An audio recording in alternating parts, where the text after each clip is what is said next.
Bite करो।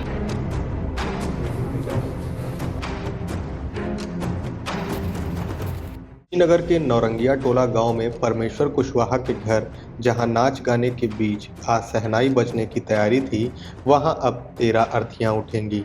नैबुआ नौरंगिया थाना क्षेत्र के नौरंगिया टोला गांव में पल भर में किस तरह से कई लोग हादसे का शिकार हो गए, इस बारे में वहां प्रत्यक्षदर्शी भी कुछ साफ बता नहीं पा रहे हैं।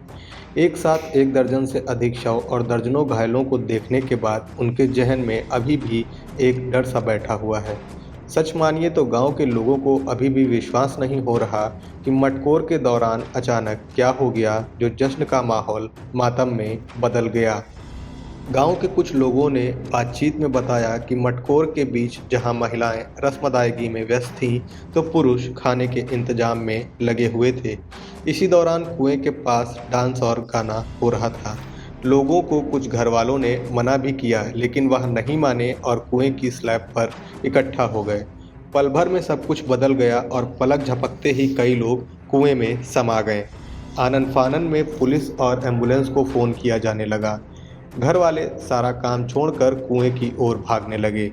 जब तक कोई मदद पहुंचती, तब तक कुछ युवाओं ने ही जोखिम उठाया और कुएं में उतरकर लोगों की जान बचाने का प्रयास शुरू किया। संसाधनों के अभाव में गाड़ियों की हेडलाइट जलाकर बचाव अभियान शुरू किया गया और कुछ महिलाओं और बच्चियों को बाहर भी निकाला गया।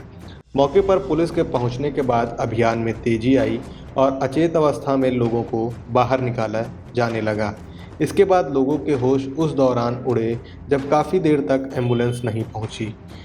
किसी तरह से घरवालों ने घायलों को निजी वाहन और पुलिस की जीप के सहारे अस्पताल तक पहुंचाया।